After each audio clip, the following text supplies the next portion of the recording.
Shalom, me homies.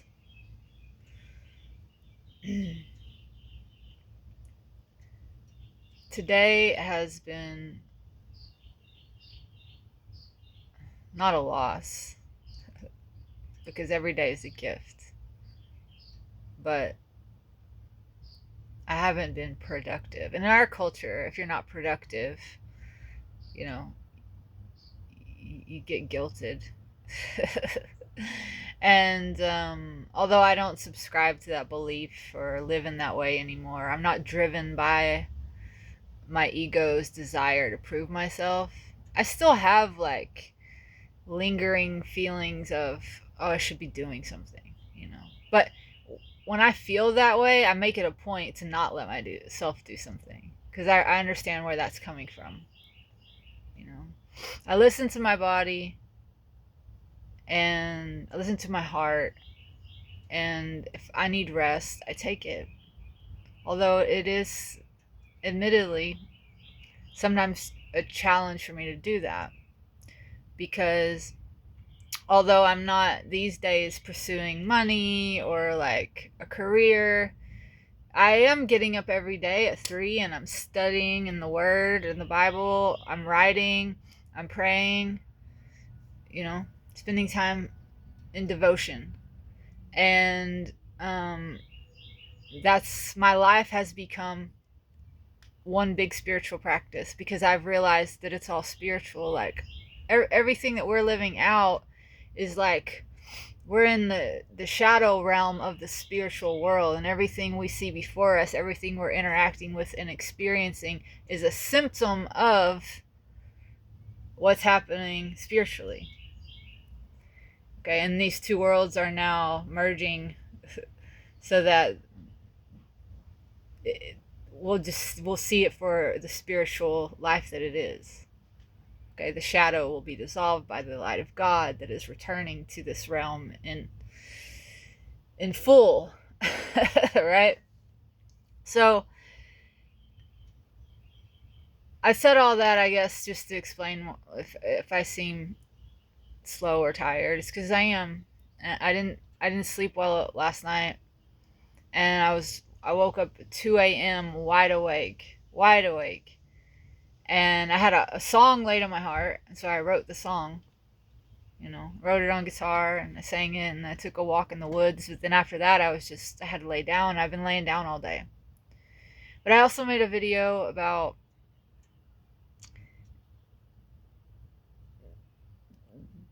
demons and demonic oppression and demonic possession, and that may be some of why I'm feeling the way I am. That topic is not fun for me. It's heavy. It's not a fun thing to tell other people because it's unsettling, it's unnerving, and to be associated with that information and that message is not whatever. It is what it is. I've given my life to this and I accept it. And I don't worry about what people think of me anymore, but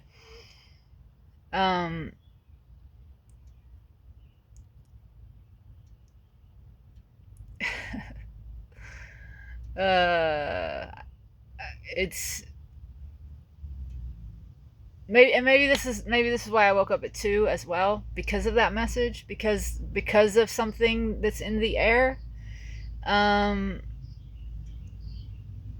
It felt urgent. I've spoken on that topic. I've shared the message a few times on this channel, and I guess as my channel continues to grow in subscribers, I'm asked to share it again, because there's potentially more eyes and more ears. And I know that if I'm being asked to share this, that it's because someone needs to hear it, and that person's going to hear it or see the video, right? That's why. I trust that.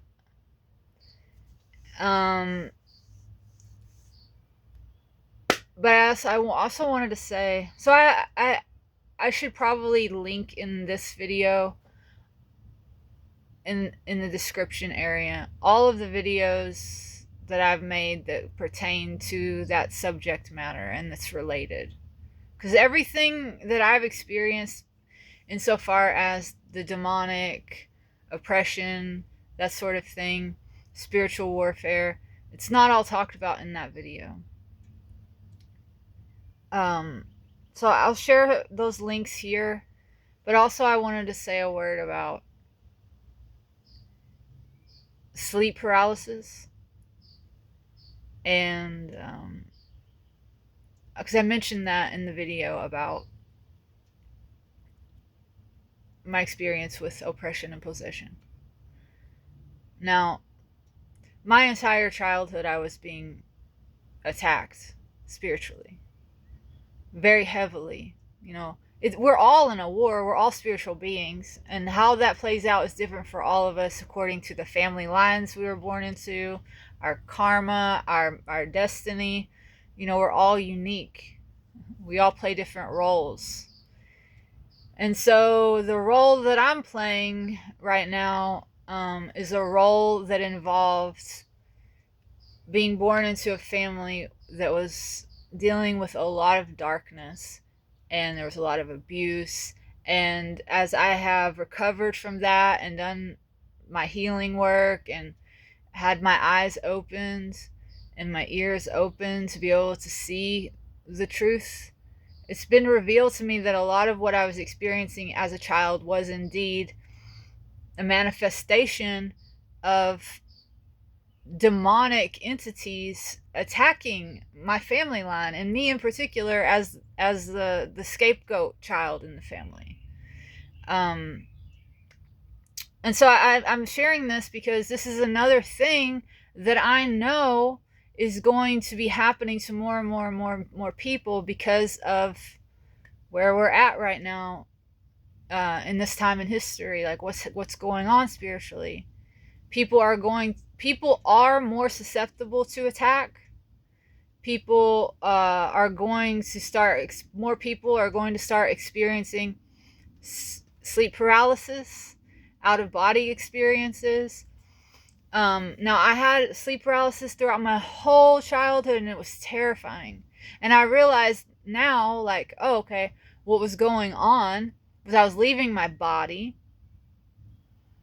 And I think when you are someone who has experienced a lot of trauma and dissociation, it creates a tendency in you and an ability in you to leave the body more readily and more easily than someone who has not experienced a lot of trauma, right? So, but then when you're leaving the body, you're leaving your vehicle open, okay? And so that made me susceptible to further attack being out of my body. And how do I know I was out of my body? Because in my 20s, I woke up one night and I was in my kitchen, and I thought, how did I get in here? Like, you know, I must have been sleepwalking. That's the only thing I could figure. So I'm like, well, okay, I guess I was hungry and I was sleepwalking. And then all of a sudden I feel this tug at my navel. Okay, I know now that what I was feeling is what is known as the silver cord. I only know about this as a result of this experience that I had. I experienced it and then I researched it and found out it's an actual thing. But I felt this pull at my navel, and all of a sudden, now I'm standing in the doorway of my bedroom. And I'm looking at myself in bed. And yet here I am in the doorway. There's two of me. Okay. The spirit, the soul, is more real than than this. Like, that's where we really come from. That's what we really are. Like, you still experience a body when you're out of the body. It's like an ethereal body. And so I'm looking at my body in bed, laying next to my partner, watching us both sleep. Then I feel this tug at my navel again, and then I'm back in my body. And now this is when I realize, oh my goodness, my entire life when I've had sleep paralysis, this is what's been going on, because now I'm having sleep paralysis in that I'm back in my body, but I can't move it. I can't speak. I can't sit up.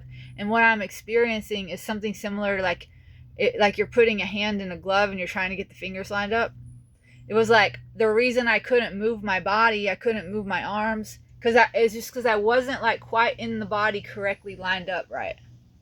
But what I was experiencing was that sort of terror and anxiety that I would always have in sleep paralysis as a child, where it's almost like you're in a coma.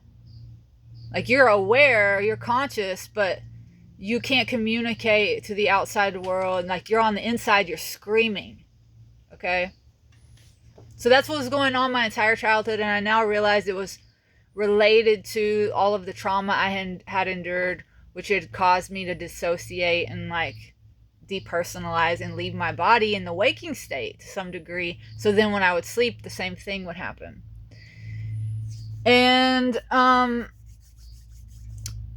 had an experience with the sleep paralysis at one point where I woke up and I had something on me.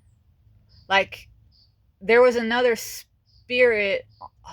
I couldn't see it, but I could feel it, and it was pinning me down. So it's all spiritual. It's all spiritual, and I know that this is being laid on my heart to speak about because it's ramping up right now. Like the number of people that are going to be experiencing this, and they're going to be looking for information. And so I'm here to tell you it's real. You're not crazy. Don't gaslight yourself. Talk to Christ. Turn inward. Get to know yourself.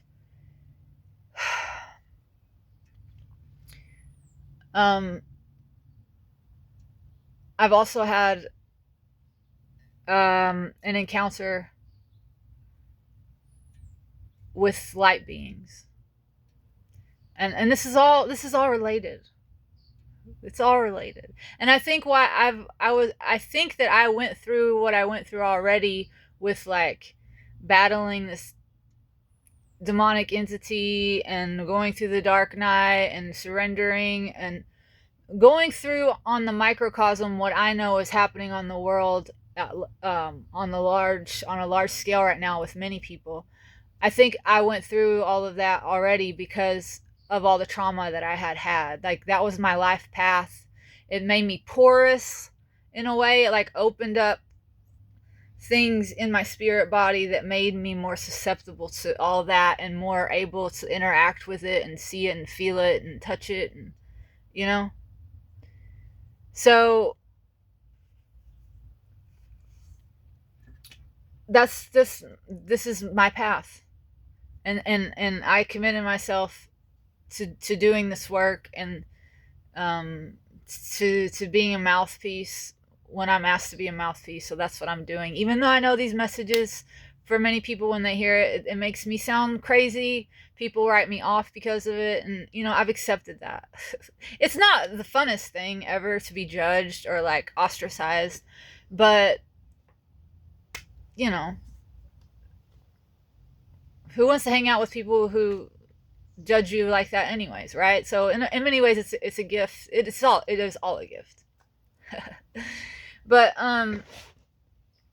so yeah, I was also visited by light beings, and this was in my 20s, after I had the out-of-body experience, after I made the connection about the sleep paralysis and the out-of-body experience and the spiritual attack. I put all that together, and then also had what I now know is a Kundalini awakening, an initial phase of Kundalini awakening. Because once it starts, that never stops. You're always awakening to new levels. It's shadow work. It's like, you know, the consciousness is rising and you're constantly purifying the shrapnel, the mental, the emotional goo that you and crap that you encounter in this world every day. You're always taking it in by being in the world. And if you're on the Kundalini path and you're awakening and you have those channels open, it's constantly just pushing shit out. So you're always, it never stops. It's all shadow work's always happening if you're committed to that path. So I had my first initial round of Kundalini awakening after the out-of-body experience in my 20s. And that coincided with the light beings. So I was lying in bed next to my girlfriend, and she was passed out. She was an alcoholic. And it was a very toxic relationship. I knew I needed to get out. I'd been in it for 5 years, so I was in deep. I was kind of just like paralyzed and not knowing what to do because I had not listened to myself for so long. I didn't trust my ability to make good decisions anymore. And what I was doing was I was essentially like reliving my relationship with my father, because my father was also an alcoholic.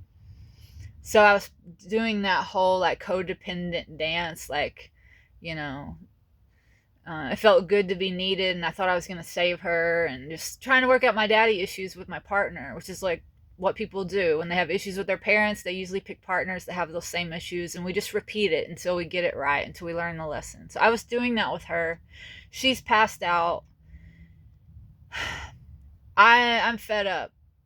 This is the first time in my life I ever fully surrendered. I was at the end of my rope, and I started speaking out loud to God, and I said, I don't know what to do.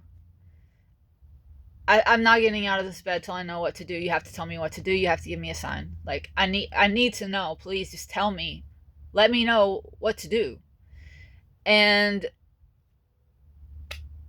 my prayer was answered in real time by these light beings, okay? At that moment that I said this, what I now believe was the fifth element, ether,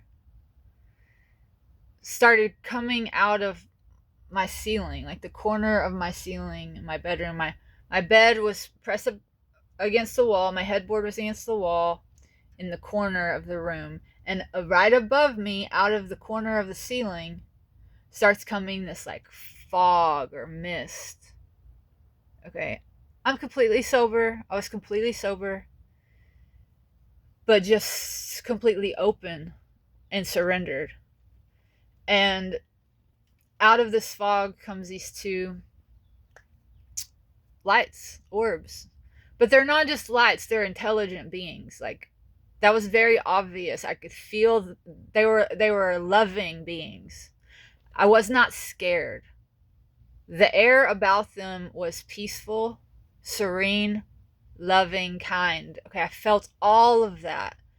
And they were about the size of golf balls, a green and a purple. Okay? Interesting that these colors are associated with the higher levels of the chakra, energy chakras that you come to in the Kundalini awakening. So the green is associated with the heart, and then the purple is like up here, the third eye, the pineal gland, okay? So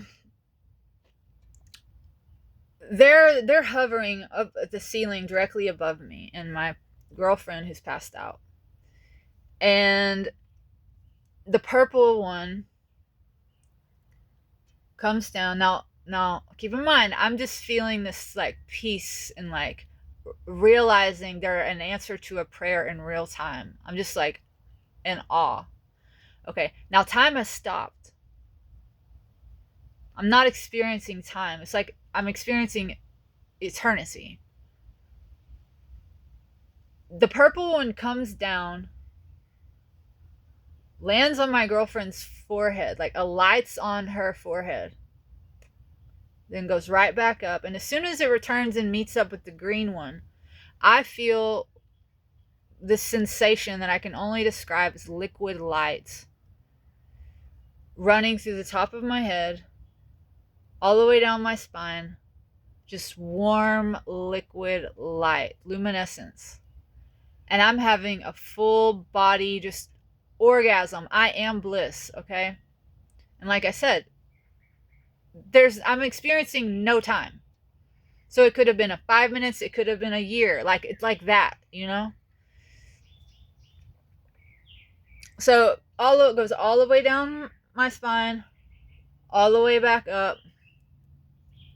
And then it's as if I'm watching a VHS tape and someone hits rewind, and everything that just happened with those orbs, the way they came in, they went out like the ether, the cloud, the fog, it just sucked out of the room, and the orbs go with it right back out of the corner of the ceiling.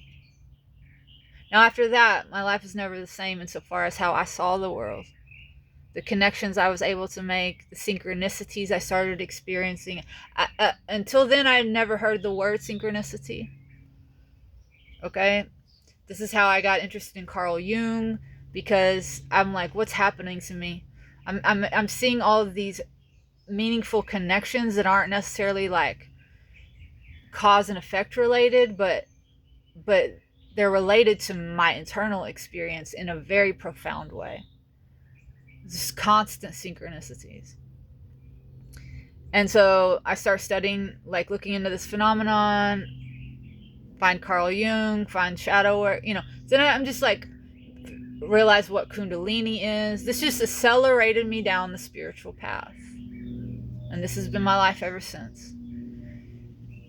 But that's all related to the trauma that came before that kind of cracked me open, right? And made me more permeable. I do believe that.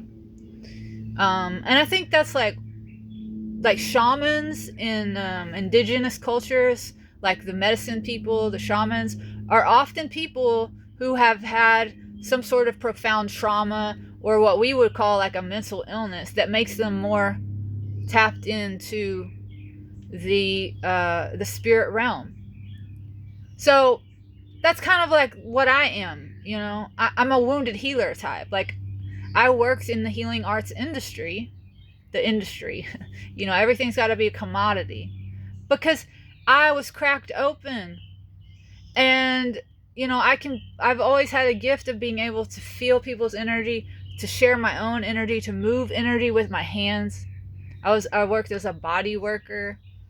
I work with the earth to help heal the earth, to teach people about it. That's all related to my wounding. Okay? God takes all the bad things that happen and turns them into magic, to goodness. Okay? It's all medicine. So what I'm saying is we're about to get a big dose of medicine, like antiseptic light, truth. And it's going to burn for a lot of people. It's going to hurt. It's going to sting. But it's what we need to heal our hearts, to get back in the heart. So that's why I'm sharing all this, guys, because if you start experiencing these things, you're going to start questioning your sanity and your reality. And I'm here to tell you, please don't do that to yourself. It's all real. You are a spiritual being. You are a supernatural being. This is all supernatural. It's all spiritual. And as part of that, you're going to be attacked at some point. You already have been your whole life by the system that we're living in, that's been lying to you and tearing you down. But it's only going to ramp up from here. So it's time to... Oh, someone's calling me. Someone's calling me. It's time to put your spiritual armor on, right? And I say that because, like, when I gave my life to God, I had a whole ceremony. I wed myself to God, basically. Okay, I consecrated myself with the Holy Spirit, and I did a fire, I did a prayer, and then I was given these gifts by people right after that I know were from God to me, for a spiritual, almost like a uniform. This was given to me. I was given check this out.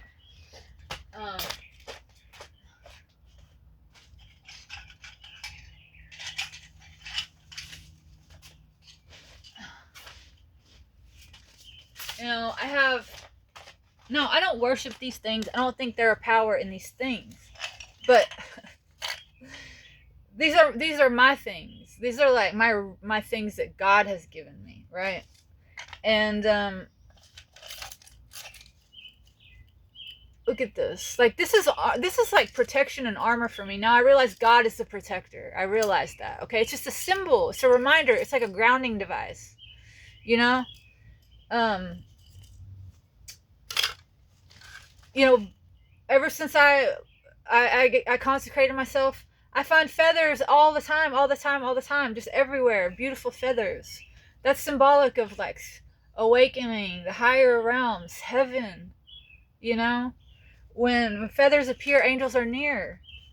And this cool sweater was given to me like right after, at the same time as this. And this just like I started feeling like I needed to cover my head.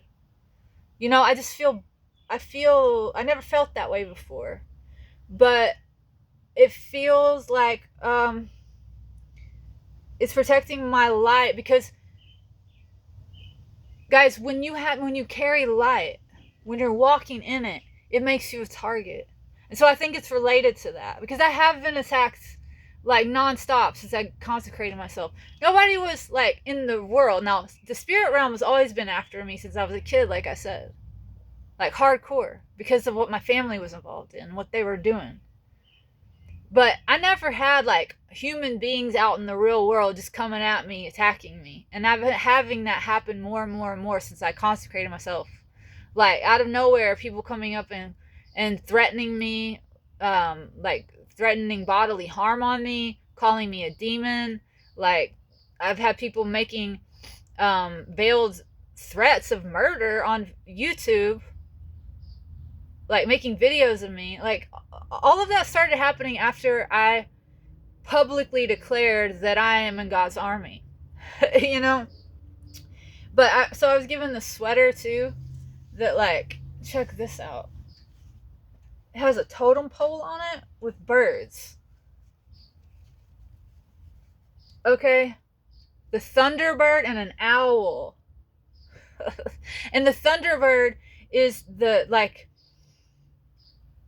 Hayokas are given a vision, a dream of the thunderbird when they are initiated by God to become a Hayoka, a healer, a shaman. This came to me. Okay? And the owl. When I did my consecration, I slept in this, I had a fire in the middle of this circle of trees. And above me where I slept, I realized that morning when I woke up, there was a big owl's nest above me. So, you know, this is all a reminder of God's love, that God's always with me. And so this is like my armor, but the real armor is the light and the love and the Holy Spirit in here, right? But it doesn't hurt to have little things to serve as a pull your attention back to where it needs to be, which is like, that's a big part of the spiritual war, is like getting our attention put on the television, the celebrities, the movies, the pop culture. Because where your attention goes, your energy flows, and then you can start, you know, wiring people's brains and deciding what they're going to think about, and then what they're going to do, and then who they're going to be and who they're going to serve. That's the war. So this is like why I get up at 3 a.m. and I study and I pray and I write and I meditate and I walk, and because I've realized this is all spiritual, it's all supernatural, and I'm in training every day. So this is all me just saying, like, maybe start developing your own little spiritual boot camp, strengthening your spiritual muscles, strengthening the eyes, the ears, the heart, so that you can believe what you see and know what you see and know whether it's true or false. Because this world is the lies are gonna get louder and louder and louder, and the truth doesn't need to scream. It doesn't need to make a show, because the truth just is. And it'll be in here. And you can go inside to find it, right? So please do that. And if you think I'm crazy, it's okay. Like I said, I've made peace with all that. Although, it's not a fun thing to talk about, but it's necessary, because we are a brother's keeper. And omission is a lie, and I would be a liar if I didn't share this very important information that I have that could help other people. And love doesn't lie, and I love you. So, okay, I'm gonna stop talking now. The other thing is I get really tired of hearing myself talk sometimes. It's annoying, but it's not my voice anymore. I have to take responsibility for how I use it, but like I said, God, you could have it. And when God tells me, well, use it to make a video and talk about this, well, then that's what I do.